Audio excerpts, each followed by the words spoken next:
आज के इस वीडियो में हम लोग बात करेंगे कि क्या आप एज अ कॉमर्स स्टूडेंट या फिर एज एन आर्ट स्टूडेंट आप कोडिंग सीख सकते हो या नहीं सीख सकते हो। और मैं आप लोगों को डायरेक्ट आंसर देता हूँ कि हाँ, आप लोग सीख सकते हो। अगर आप लोग एक कॉमर्स के स्टूडेंट हो और आप ट्रांजिशन करना चाहते हो प्रोग्रामिंग कैरियर में, तो definitely you can do that. अब लोगों के मन में पता है डर क्या होता है? उनके मन में ये डर होता है कि यार, एक इंसान जो कि 4-5 साल तक कॉलेज के अंदर गया, उसने कॉलेज के अंदर सिर्फ कोडिंग सीखी है, और कहाँ हमने क्या करा है कि कॉमर्स और आर्ट सीखी है। ऐसा लोग सोचते हैं जो कॉमर्स और आर्ट के स्टूडेंट होते हैं। और मेरे हिसाब से सबसे बड़ी प्रॉब्लम पता है क्या है इस सोच में? कि लोग कंपीट करते हैं। लोग ये कहते हैं कि यार, मैं उससे बेहतर नहीं हूं, या मैं उससे बेहतर हूं, या मेरा कंपटीशन तो उससे है। अब जिंदगी को कंपटीशन की तरह मत देखो। हाँ, जब आप आईआईटी जेईई की प्रिपरेशन कर रहे हो, हाँ वो एक कंपटीशन है, और भी कई जगह कंपटीशन वाली भावना आपके मन में आनी भी चाहिए। बट हर बार अगर आप लोग कंपटीशन की भावना को अपने मन में लाओगे तो वो भी गलत है। मेरे कहने का मतलब क्या है? मेरे कहने का मतलब ये है कि जो ये कोडिंग की जॉब प्राप्त करना है या कोडिंग से पैसे कमाना है, ऐसा नहीं है कि अगर आप नहीं कमा रहे हो तो मैं कमा रहा हूँ, मैं कमा रहा हूँ तो आप नहीं कमाओगे। या अगर एक्स वाई जी ने कमा लिए पैसे कोडिंग से तो उसने किसी के काट के कमाए। We all can get rich. ये एक जीरो सम गेम नहीं है। मैं आप लोग को समझाने की कोशिश करता हूँ मेरे कहने का क्या मतलब है। ऐसा नहीं है कि अगर आपके पास पैसा आया, अगर आपने वैल्यू क्रिएट करी, अगर आपने कोडिंग करके कुछ करा, तो आपने किसी और का हक मारा, किसी और ने पैसे नहीं कमाए तब आपने पैसे कमाए। ऐसा बिल्कुल भी नहीं है। इस बात को समझने की कोशिश करो। It's not a zero sum game. मैं एक वैल्यू क्रिएट करता हूँ कोडिंग की फील्ड में, मैं पैसे कमाऊंगा। कोई दूसरा बंदा एक्स वाई जेड अगर वैल्यू क्रिएट करता है कोडिंग की फील्ड में, वो भी पैसे कमाएगा। अगर 50 बंदे क्रिएट करते हैं वैल्यू, तो वो 50 बंदे पैसे कमाएंगे। यहां कंपटीशन की भावना बिल्कुल भी नहीं आनी चाहिए। हम सब मिलकर आगे बढ़ सकते हैं, हम सब मिलकर रिच बन सकते हैं, हम सब लोग मिलकर बहुत अच्छे पैसे कमा सकते हैं, अपनी लाइफ में, अपने कैरियर में बहुत अच्छा कर सकते हैं। और उसके लिए आपको किसी का हक मारने की या किसी दूसरे को नुकसान पहुंचाने की जरूरत ही नहीं है। तो कंपटीशन की भावना तो यहां पर एकदम खत्म हो जानी चाहिए। कॉलेज आपको क्या सिखाता है यार? अगर मैं कॉलेज की बात करूं तो कॉलेज आप लोगों को सिर्फ कोडिंग या कॉमर्स या आर्ट्स या जो भी आपका मेजर है, मैकेनिकल इंजीनियरिंग हो, सिविल इंजीनियरिंग हो, जो भी आपका मेजर हो, ज़रूरी नहीं है कि कॉलेज आपको सिर्फ वही सिखाए। उससे ज़्यादा मेरे हिसाब से जितनी मैकेनिकल इंजीनियरिंग आपको कॉलेज सिखाता है, उससे ज़्यादा कॉलेज आपको ज़िंदगी को जीना सिखाता है, आपको चैलेंजेस को फेस करना सिखाता है। आपको क्या लगता है, जब एक बंदा एग्जाम देता है, एक दिन में 2-2 सब्जेक्ट के एग्जाम देता है, या फिर एक ही दिन में 10-10 20-20 चैप्टर्स उसको कंप्लीट करने होते हैं, तो आपको क्या लगता है कि क्या उसको कभी इतनी सारी चीज़ें अपने दिमाग में बैठाने की ज़रूरत पड़ेगी? नहीं पड़ेगी यार। आजकल इंटरनेट है, आपके पॉकेट में फ़ोन है, आपके पॉकेट में डायरी हो सकती है, आप चीज़ों को लिख सकते हो, आपके साथ 5 और बंदे काम करेंगे। बट उसके बाद भी एक इंसान को कहा जाता है कि आप इतने सारे चैप्टर्स को तैयार करें। और कभी कभी मैं पर्सनली आईआईटी खड़गपुर में एक एक दिन में 2-2 एग्जाम लिखता था, मुझे याद है आज भी। तो कुल मिलाकर बात यह है कि आपको सिखाया जाता है लाइफ को डील करना, चैलेंजेस को फेस करना। आपको उस एक्सट्रीम तक पुश करवाया जाता है कि यार, एक टाइम पे आप बहुत मजबूत बन जाते हो। तो मेरे हिसाब से कॉलेज ये चीज़ ज़्यादा सिखाता है। अब अगर आप लोग ये कहते हो कि यार, मैंने कॉलेज में मैकेनिकल इंजीनियरिंग सीखी है तो मैं कंप्यूटर साइंस नहीं कर सकता, दैट इज़ रॉन्ग। आप सीख सकते हो। मेरे हिसाब से जो कोडिंग है वो नो प्रेरिक्विजिट थिंग है। इसका मतलब मैं आप लोग को बताता हूँ। अगर आपने मेरा कोई कोर्स देखा हो, पाइथन का, जावा का, सी का, C++ का, या फिर सी शार्प का भी अगर देखा हो आपने कोर्स डेटा स्ट्रक्चर का, तो मैं वहाँ पर एक बात बोलता हूँ। मैं कहता हूँ कि यार, इस कोर्स का प्रेरिक्विजिट कुछ भी नहीं है। आपको सिर्फ आना है अपना टाइम लेके और डेडिकेशन लेके। ये सबसे बड़ा प्रेरिक्विजिट है। आपके अंदर जज्बा होना चाहिए, सीखने का जुनून होना चाहिए, आपके अंदर बिलीव होना चाहिए कि यार हाँ, मैं सीख सकता हूँ। ये चीज़ बहुत ज़्यादा इंपॉर्टेंट है। मैं आप लोगों को अपना एक एग्जाम्पल देता हूँ। जब मेरा डेटा स्ट्रक्चर्स का एग्जाम हुआ करता था, तो पता है मुझे कौन हेल्प करता था, कौन मुझे पढ़ाता था? और जो पढ़ाता था वो, उसका मेजर क्या था?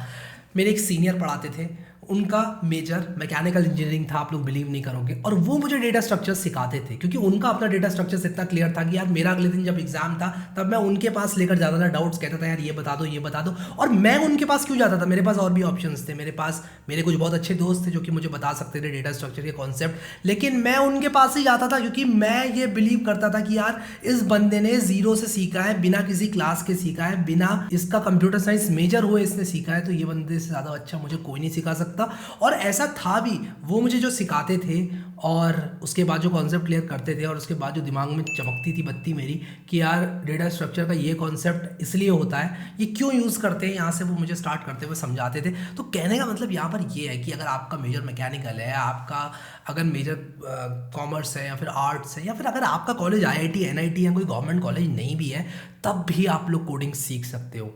मैं अब यहाँ पर ये नहीं कहूँगा कि आपको आईआईटी नहीं जाना चाहिए या फिर आपको computer science as major select नहीं करना चाहिए, वो एक अलग टॉपिक हो जाएगा। यहाँ पर मैं कह रहा हूँ कि अगर ऑलरेडी आपका कॉमर्स, आर्ट्स या फिर मैकेनिकल इंजीनियरिंग मेजर है तो आप डेफिनेटली कोडिंग में आगे बढ़ सकते हो, और इस बात की मैं गारंटी आप लोगों को पेपर पे लिख के साइन करके दे सकता हूँ। इनफैक्ट यार मैं तो कहूँगा कॉलेज जाने की भी ज़रूरत नहीं है, और इसका एक बहुत अच्छा एग्जाम्पल है हमारे संदीप भाई। एक बहुत ही, अगर आपने कमेंट वगैरह देखा हो, मैंने उनका कमेंट शायद पाइथन के कोर्स में 2-3 बार पिन भी किया हुआ है। तो ये जो संदीप भाई हैं, इन्होंने क्या किया, मेरा पाइथन का कोर्स पूरा कंप्लीट किया, जेंगो और फ्लास्क इन सब टेक्नोलॉजीज़ के साथ काम किया।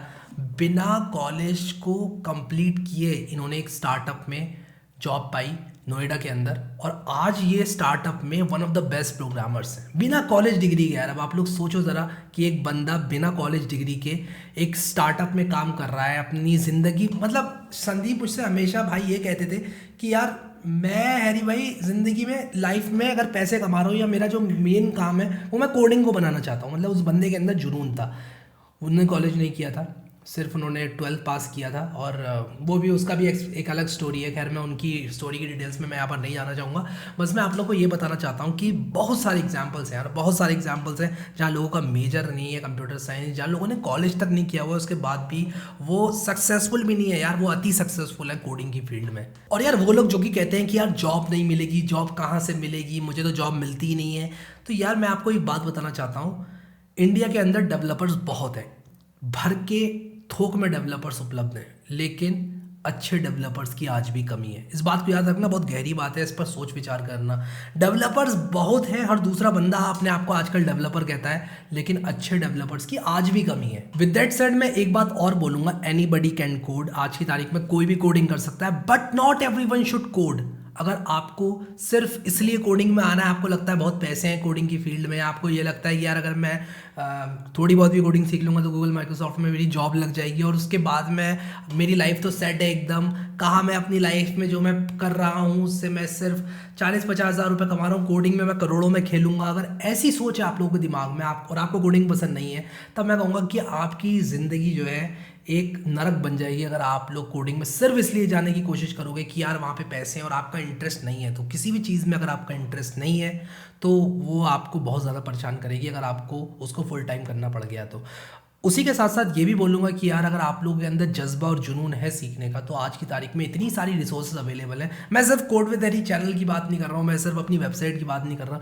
जो मैंने कोर्सेज बनाए वो तो हैं, वो तो आपको मालूम ही है, और उसकी कितनी इफेक्टिवनेस है ये भी आपको मालूम है, आप में से अगर लोगों ने कोर्सेज मेरे देख रखे हैं तो। बट उसके अलावा भी आजकल बहुत अच्छे और भी रिसोर्सेज हैं, बहुत अच्छे यूट्यूब चैनल्स हैं, बहुत अच्छी वेबसाइट्स हैं, बहुत अच्छे ब्लॉग्स हैं। आप यार उनको एक्सप्लोर करो, सारी की सारी रिसोर्सेज जो है उनको ट्राई आउट करो। मैं आप लोगों को एक बात बताता हूँ, कभी कभी अनएक्सपेक्टेड जगहों पर आपको ऐसी चीज़ मिल जाती है कि यार आप कहते हो यार ये चीज़ मुझे पहले क्यों नहीं मिली। मैं एग्जांपल आपको बताता हूँ अपना।